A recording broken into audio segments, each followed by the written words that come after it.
Yeah.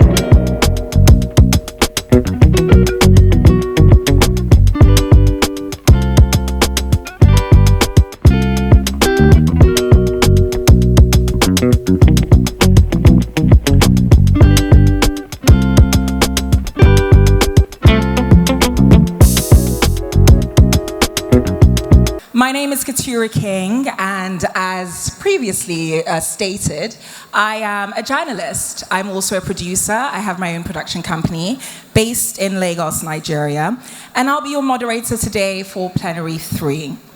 Today, we'll be exploring a critical imperative in the modern business landscape.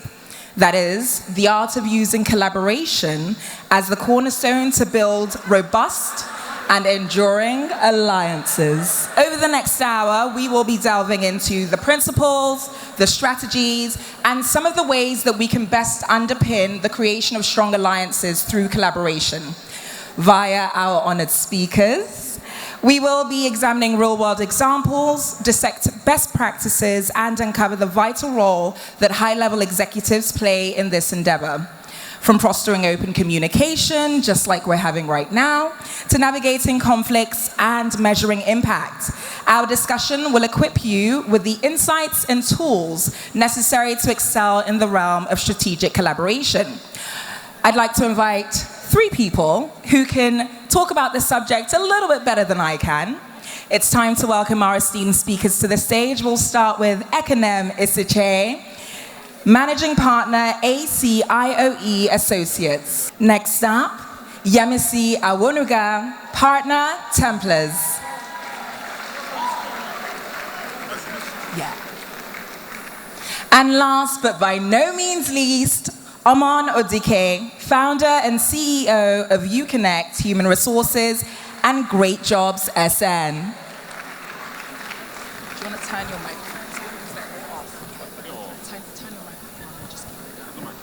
Omon, we'll move on to you. Now, you have an incredibly interesting platform. It's one that I find fascinating. You've launched the first of its kind HR recruitment platform in Africa. So what can you share as it pertains to successful alliances that you've been a part of that have had a significant impact on you?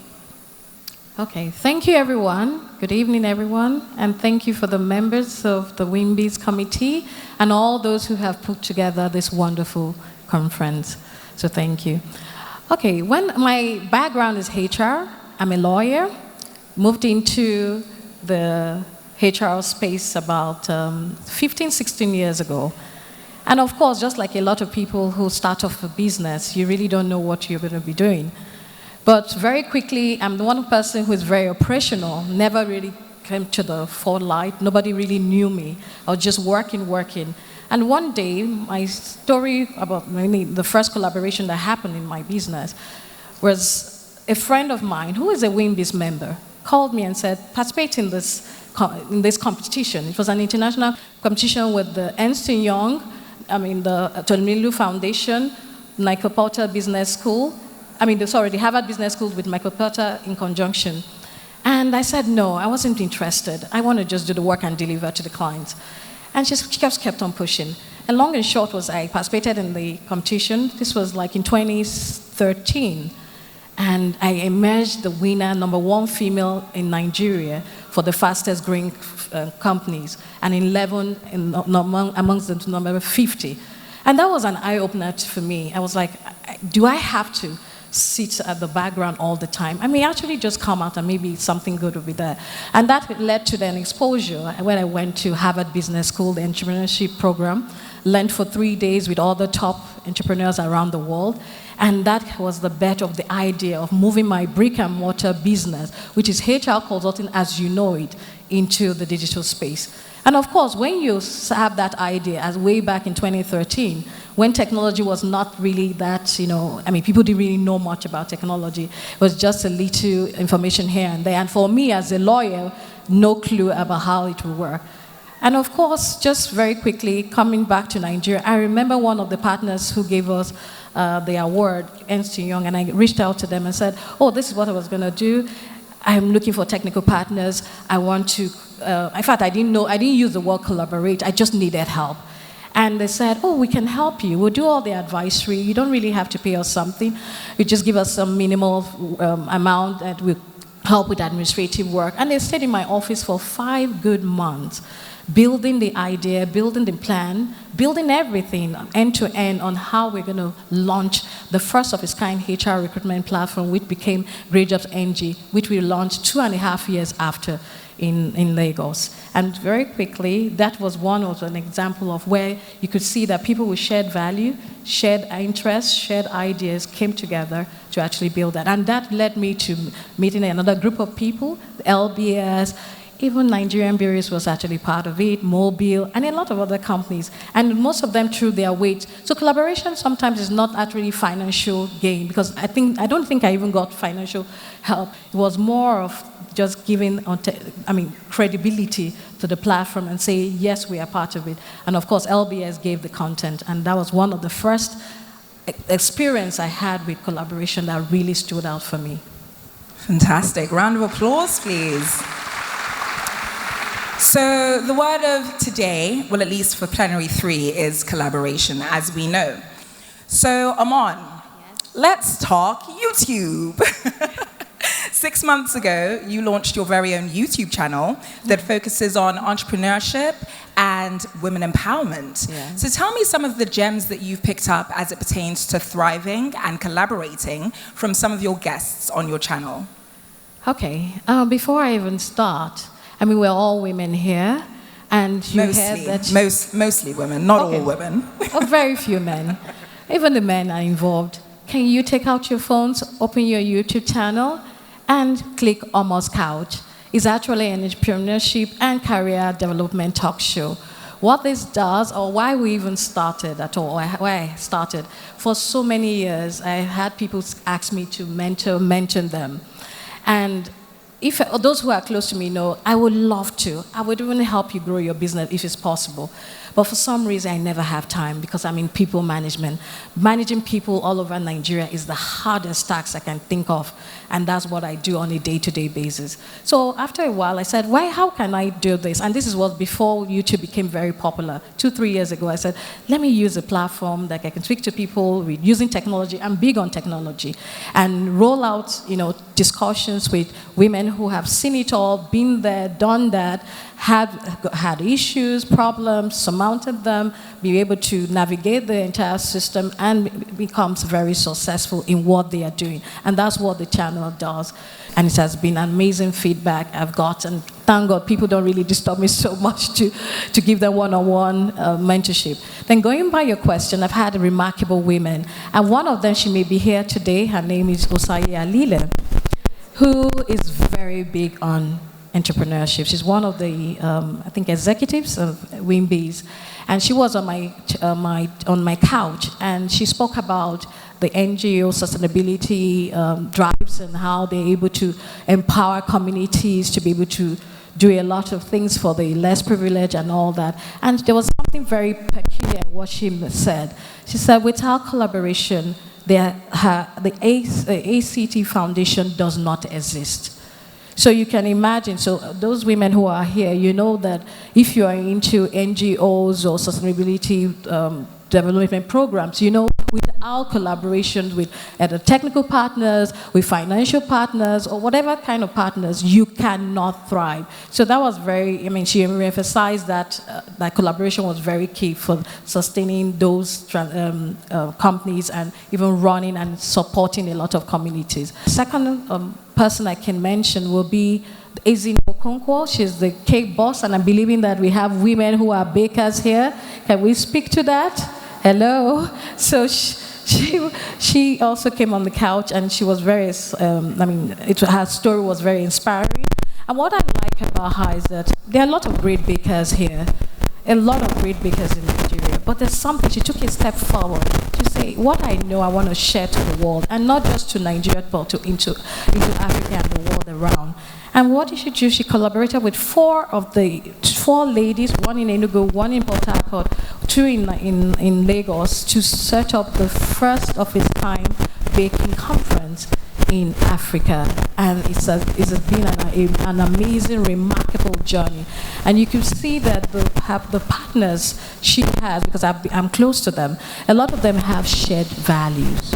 So you don't collaborate with people if you don't have shared values. A lot of them have integrity. Integrity is a key player in collaboration.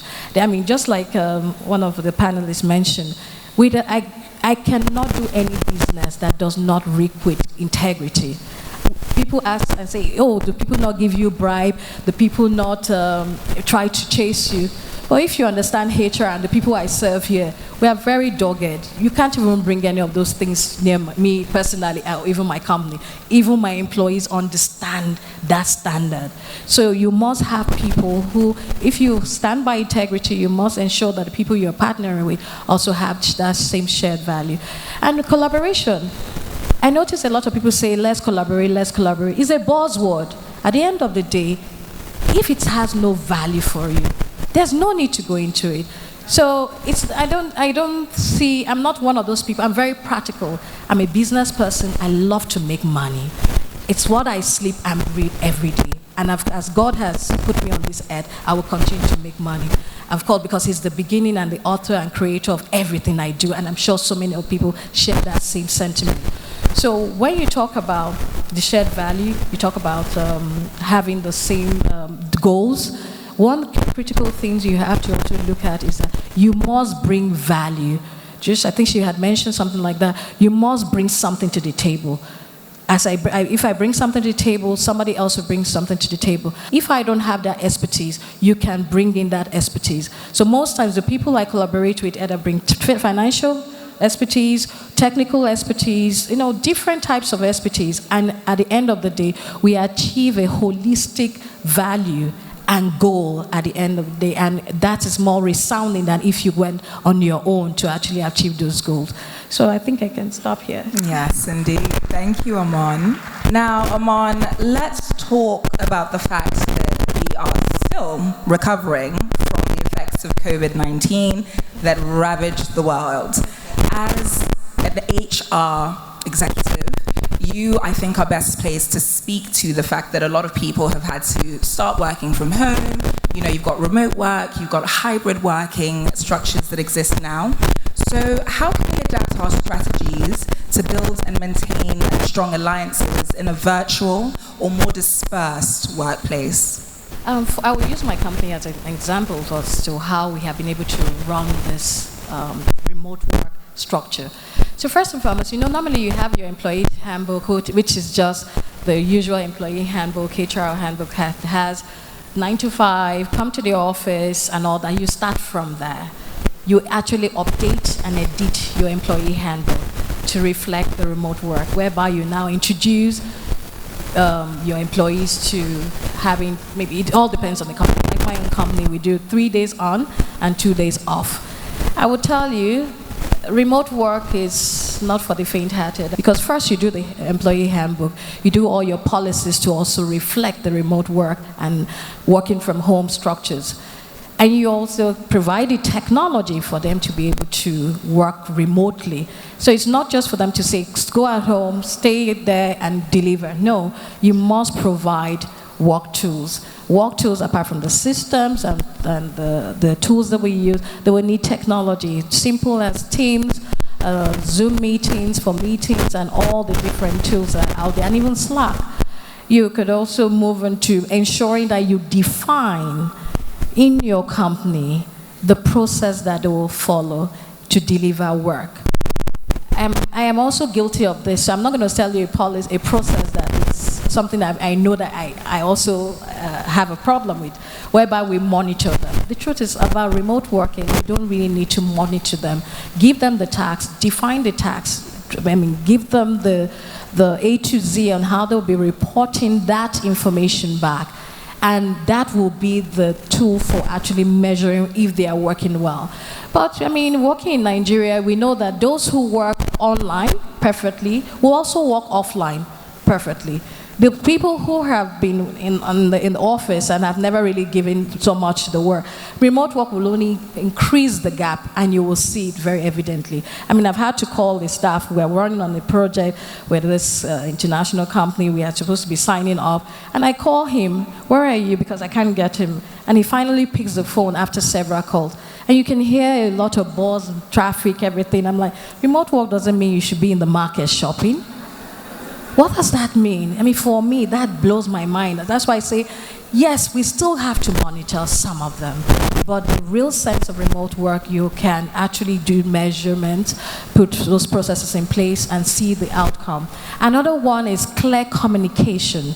Clear communication, which means you define every single step of the way of how they will be communicated. And of course, team building exercises are some of the beautiful tools that you can do. There are a lot of games out there, and some of them are actually free. It's not something you have to pay so much for. But if you want to do remote work, do it well. Do not do it half measures, because it's going to give you a very negative output. Then some of the other tools you can also use for remote work is ensuring that somebody actually manages each segment of the business whilst they are working remotely. So it actually works. I have some clients who actually have staff who are supposed to be in Nigeria, but they're actually working from the US, the UK, and they are thriving. If I had one of them who actually approached me, I think that was last year when things were really going crazy with the remote work, people leaving the country, so many things. They actually use remote work as a tool for retention within the organization, and it's actually working to a large extent, because one thing that happens is it works for a while, and I'm sure you can understand why it will work for a while. If I'm here in Nigeria and I'm maybe an IT person, I want to go over there, I get the chance to go over there, I start working for this multinational, I'm doing my IT over there and they're paying me. But very quickly you will notice that your skill and your level, I can earn in dollars. Why should I be collecting money for you? So a lot of them use it as a level, I mean like a landing, a soft landing for their operations. Thank you, Omon.